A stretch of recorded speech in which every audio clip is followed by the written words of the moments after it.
been an incredible week of European action, which saw 4 English sides in semi-finals, and we just can't get enough of it here on talkSPORT. It's our time. It's time to make it happen. I need you. I count on you.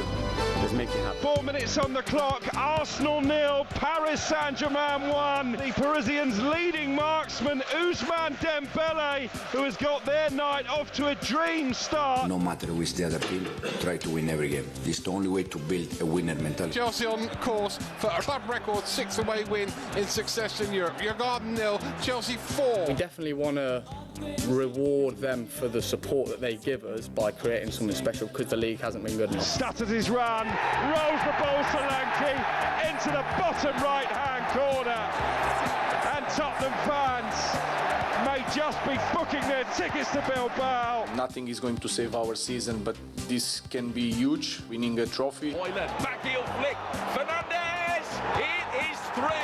And you can pay Manchester United no higher a compliment than saying that that performance was as good as their season has been bad. They were brilliant.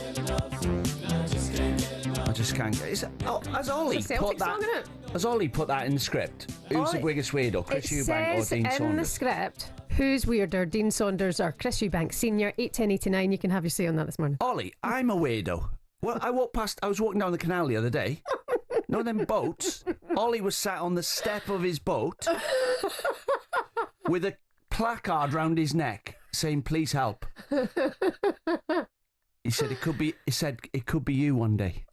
Honestly. So I took my £5 back. And Ollie, you are a letdown to yourself and your family. When we left Cheltenham to go to get DG Ed's minibus up the road to the hotel just last month, and Dino offered him a race, and Ollie panicked. He's like, "Not with these shoes on, Dino. I can't run in these shoes."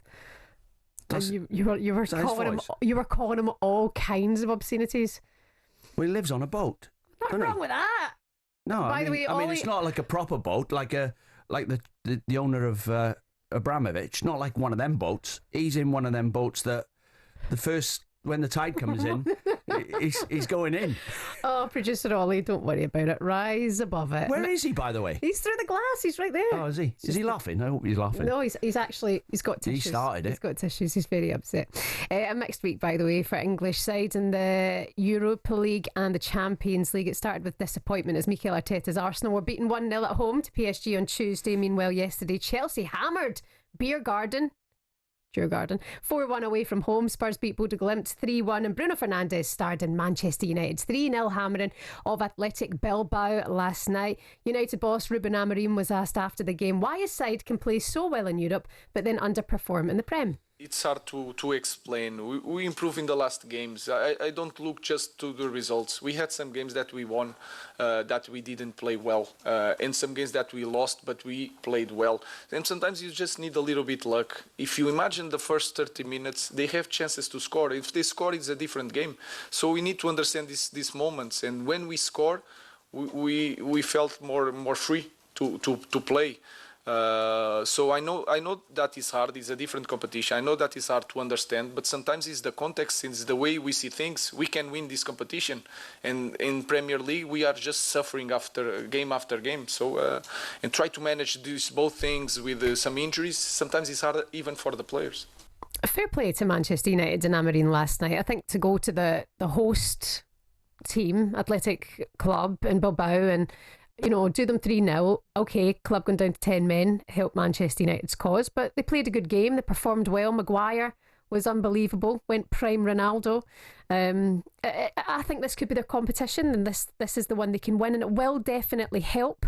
Dean, do you agree? Do you think they're the favourites for the Europa? Yeah, but I agree with 99% of what he just said there, and I thought it was a brilliant interview until he said, I don't know whether it was you who said it, how can you not win in the Premier League but you can win the games in Europe? Because the teams in Europe are not as good as the teams in the Premier League. It's quite simple. Spurs keep beating them.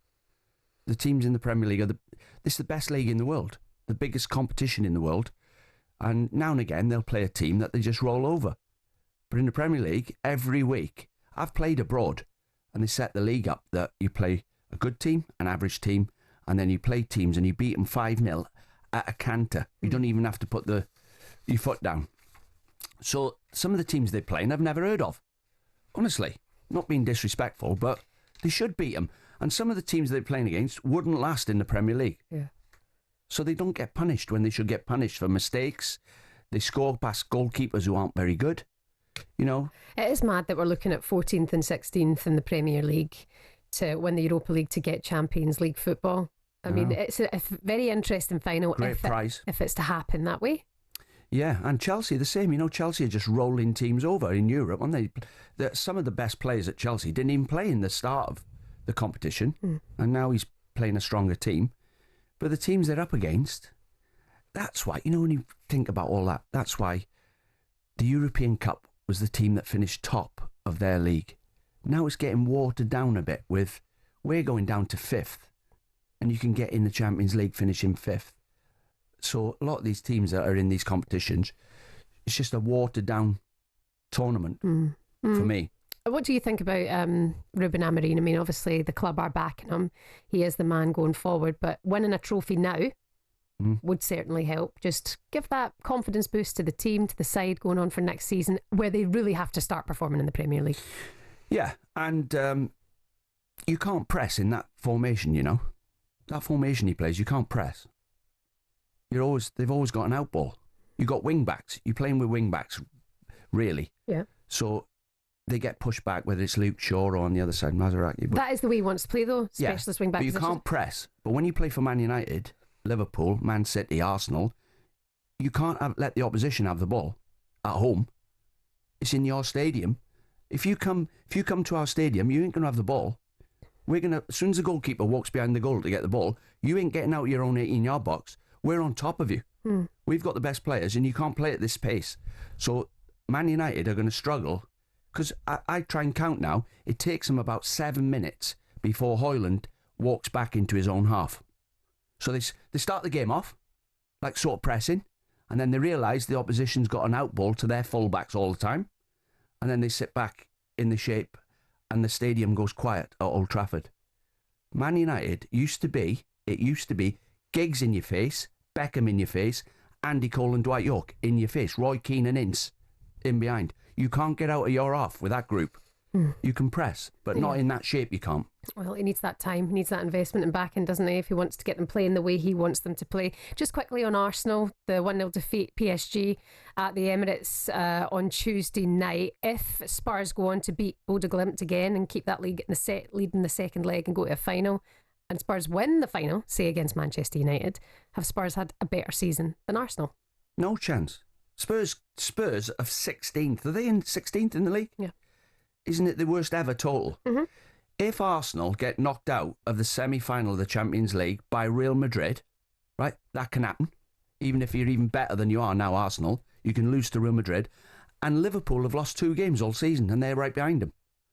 So only one team can win the league, only one team can win the Champions League. If you get to the semi-finals of the Champions League, it's remarkable achievement, because it can go either way on the day. So Arsenal have still had a good season for me. Don't get a trophy for second, though, Dean. No, but only one team can win the league. So how do you beat Liverpool? Even if But if Spurs win a trophy, then they have a trophy at the end of the season. Yeah, but honestly, in 10 years' time, no one will care about your second place finish. No one will care about the semi-finals. But what does that trophy mean? Spurs will represent winning silverware, and when they've not won a trophy in 20 years, that is success. That is the sign of a better season, because they've won a trophy. But what does that... Finishing second in the Premier League to a Liverpool who've only lost 2 games, right? What, finishing second 2 seasons in a row? Yeah, it's a better achievement than winning the Walt Disney Cup that they're playing in. Don't call the Europa League the Walt Disney Cup. Well, it's not the Champions League. Yeah. But it's not the Walt Disney Cup. talkSPORT Breakfast, waking you up Monday to Friday morning from 6 a.m. on AM, on DAB, via the talkSPORT app and on your smart speaker.